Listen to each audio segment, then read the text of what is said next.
Two vehicles flash past on the two-lane road just as I'm pulling my cruiser into a parking space to stop for lunch. Always right when I'm about to eat, I grumble. As I put the vehicle in reverse, I glance in my rearview mirror at the Mexican restaurant that has the best carne asada burritos this side of the Mississippi. I flip on the siren and look both ways before hitting the gas and bumping out of the parking lot, crossing the southbound lane and centering the cruiser in the northbound. I grab my radio. This is 237 in pursuit of two speeding vehicles heading northbound on Hobbs Road toward Redstone Road. Lead vehicle is a white sedan of unknown make and model. Rear vehicle is a black American SUV. Two cars pull over to the side of the road as I roar past. Dispatch answers, affirming that she heard my call. I can see the back of the black SUV about a quarter mile ahead. I put the pedal down and glance at the speedometer, seeing the needle touch 80 miles an hour. Soon, I'm close enough to see that the SUV doesn't have a license plate.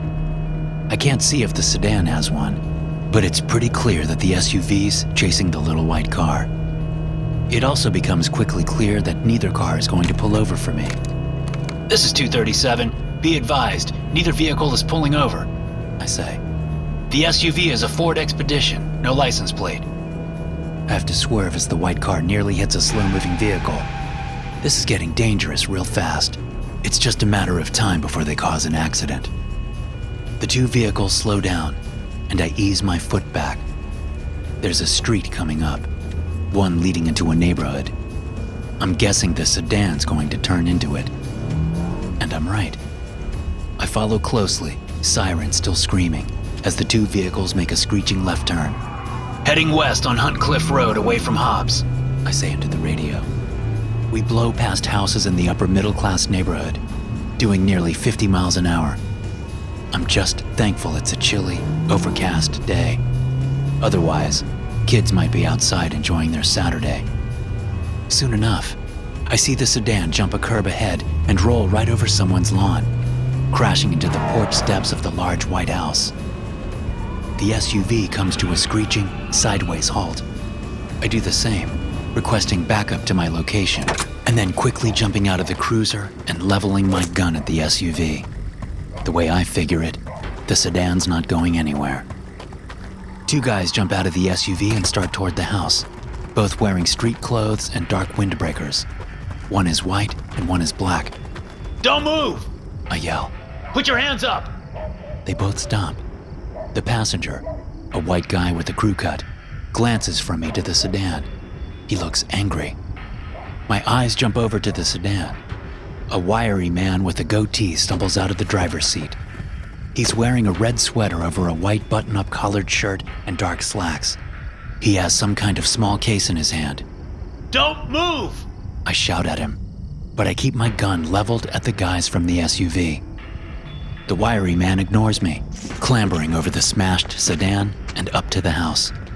I notice a woman standing at the open front door, peering with amazement at the damaged porch stairs.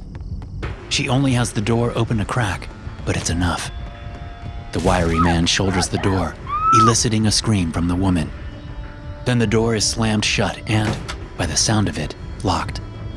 That's great, the white guy with the crew cut says. That's just fan-fucking-tastic. This is your fault. He levels a finger at me. The black guy, his hair in tight cornrows, glares at me. Podunk cops, he says. This is not the way to start an arrest, gentlemen, I say, moving toward them. I'm your god right now, so be nice. And get down on the ground. Interlace your fingers behind your head. Neither man makes a move. A gust of wind blows the white guy's windbreaker open, revealing a holstered pistol on his right side. I'm starting to get nervous. Keep your hands away from your sides, I shout. Get on the ground. Listen, buddy, the black guy says. There's about to be some weird shit happening, and the longer you hold us up, the weirder this shit's going to get. So if you'll just take a minute to let us explain who we are, all will become clear.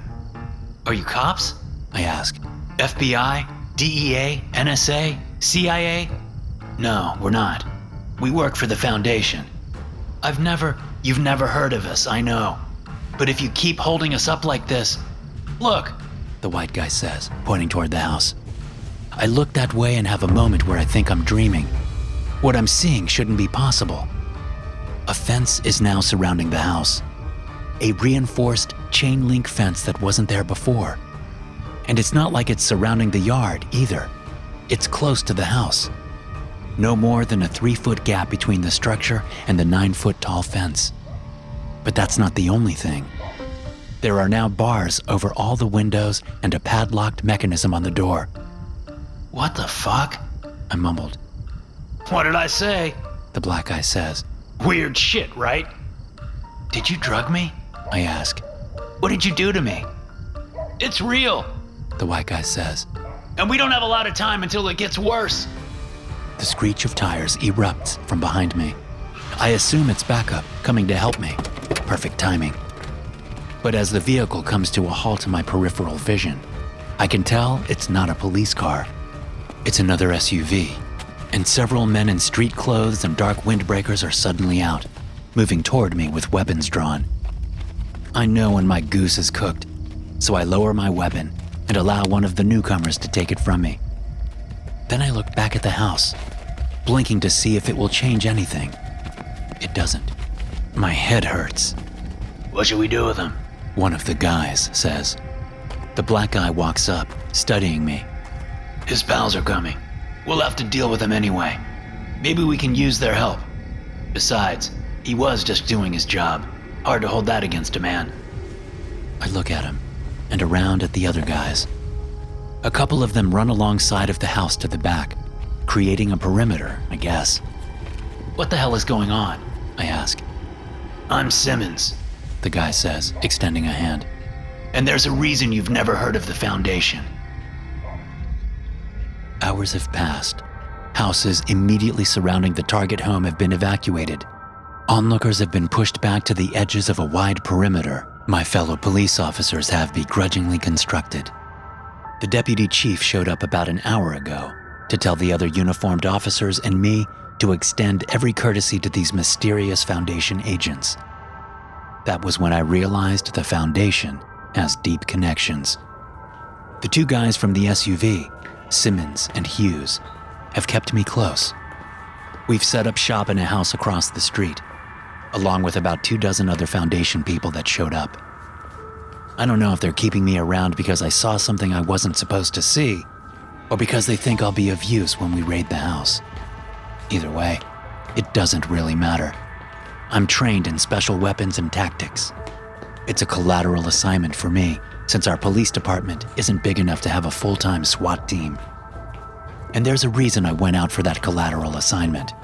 Because when this shit goes down, I want to be there. Only, I'm having my doubts as I listen to these Foundation guys talk about what we might meet inside. I may be trained in SWAT, but I've never raided a house that suddenly grows fences, bars on the windows, and secondary locks on the doors. And in the hours since the man ran into the house, those haven't been the only new additions to the building. There are now security cameras all over the house, along with rolls of barbed wire atop the fence. "How many hostiles do you predict?" Hughes asks a guy who just showed up.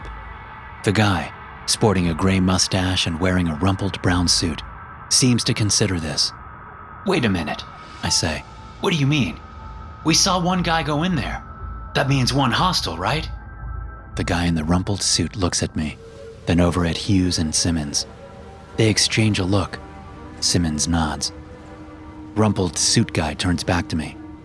"I'm Dr. Thurman," he says, "and I helped design the item the man in that house stole. So I can tell you, there will be more than one hostile in there when you go in. How many exactly, I can't say." I shake my head. "You're saying that guys with guns will, what, just appear out of nowhere?" Thurman looks at me. "I thought you were here from the beginning," he says. "If you saw the fence and bars show up out of nowhere, why wouldn't you assume the same can happen with men with guns?" I open my mouth to argue, to say that it's not possible. But, as the last few hours have clearly demonstrated, my definition of what isn't possible is way off. So I just ask another question. "Why would you make something that does this?" It's a liquid, Thurman says. Kind of a gel, actually. And when you apply it to a living organism, it goes to work creating barriers and developing various ways to not only protect the organism itself, but also to keep it from escaping. Okay, but why? Because, Officer Dalton, we deal with some unsavory characters in our line of work. My team and I developed this product to make it easier for agents like Simmons and Hughes here to capture these characters with minimal bloodshed. So how did the guy in the house get a hold of it? I ask. Thurman sighs. Hellrod was a member of my team. He was going to try and sell it, as best I can tell. As you can see, it has capabilities that could interest various criminal or terrorist organizations. I only wish you would have breached the place before even an hour had passed. Yeah, well, Hughes says. We like to know what the hell we're dealing with before we make a move. It helps us stay alive. All we were told was to stop the guy. Now you know, Thurman says. Don't delay. Get in there before the fortifications get any worse. That is my advice to you. Things will only get more difficult from here on out. Like how? I say, scoffing. Will gun turrets show up? Lasers that can cut you in half? A whole company of magical soldiers? Thurman looks at me with pursed lips. There's no humor in his eyes, and I realize my guesses are right. Holy shit, I say. When we create something, we do it right, Thurman says. It was never supposed to fall into the wrong hands. Plus, it's not finished. We're still figuring out how to control the security forces the product generates. A couple of armored Foundation agents come into the living room. Gentlemen, the lead guy says, our best bet is to go through the back bedroom door. It's glass. Getting through the fence won't take long. We can take out the security cameras from the neighbor's yard beforehand. Simmons nods at the guy, then turns to Thurman. There's at least one hostage in there. How likely do you think she's still alive? Thurman shakes his head. I don't know, he says. We haven't come to that phase of testing yet. Fan-fucking-tastic, Hughes says. Let's gear up. 10 minutes later, I'm lined up with the ground team, which includes both Hughes and Simmons. We're in the neighbor's yard, behind a wood slat fence that's been cut for easy removal, but remains in place for now. Snipers are in position on the neighbor's roof. Simmons gives the command, and I hear the rifle shots. Cameras are out! Go! A sniper yells over the radio. The man nearest the wood fence lifts the large, pre-cut piece out of the way, allowing us to move through. We take up position around the chain link fence, aiming our weapons at the windows and doors of the target house. Meanwhile, 2 men go to work cutting through the metal. When they're done, they give the word and we move through, lining up on either side of the sliding glass door. It's backed by curtains, so we can't see inside. Simmons takes a small piece of metal with a blunt, pointed tip out of his tactical belt. Facing away from the glass door, he uses a backhand motion, slamming the pointed tip into the glass, causing it to crack. He hits it again, creating a hole there. He quickly steps out of the way, while Hughes steps up and throws a flashbang through the hole. The concussive blast erupts inside, and we go in. Gunshots sound even before I'm through the door, and when I make it inside, I see 2 dead men dressed in urban camouflage in the corner of the bedroom.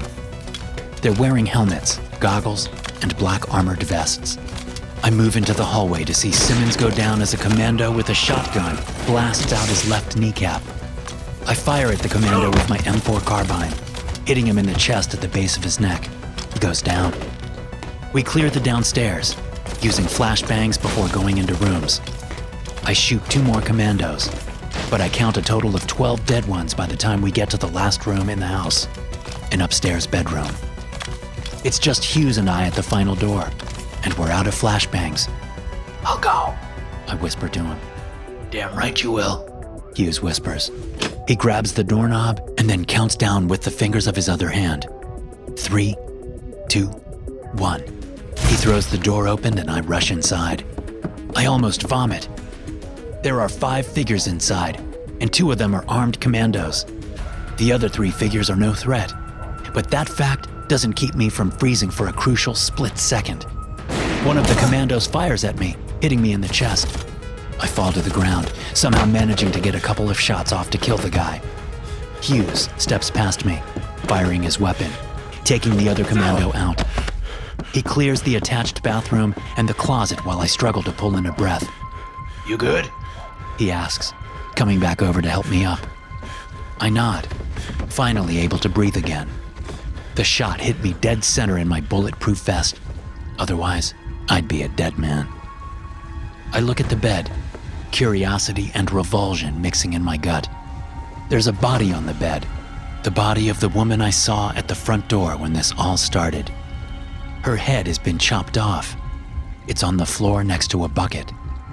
Her headless corpse is positioned so the blood drains into the bucket. Next to her, a teenage girl has suffered the same fate. There are black tubes going from the buckets to the figure sitting at the foot of the bed. It's the wiry guy with the goatee, Hellrod. The tubes disappear into the mess of straps and chains that hold him in place, secured to the floor.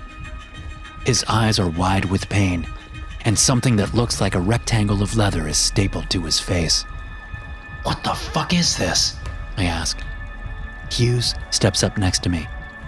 The idea is to keep the target alive, I guess, he says. I'm betting that's another kink they're still working out. I look from the headless mother and daughter over to the wiry guy. What are you going to do with him? This asshole? He's the newest member of our D-class personnel, Hughes says, not bothering to hide the anger in his voice. I have no idea what that means, but Hellrod apparently does. His eyes go even wider, and he shakes his head. I can hear him screaming ineffectually against the thing over his mouth. Yes, sir, Hughes says. I'll personally see to it that he gets the most fucked up assignment there is. Good, I say, looking at the headless bodies again. Good. SCP-2891 is an anomalous liquid that can cause an environment to undergo significant changes when applied to a living organism via direct skin contact. When applied to a living organism, now known as SCP-2891-1, manifestations of structures and objects designed to defend -1 will begin to appear in the local environment.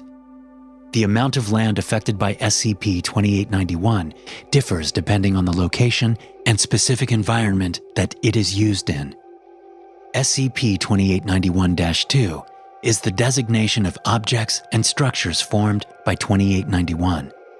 Often, these structures take the form of security cameras, turrets, and, eventually, humanoid containment cells.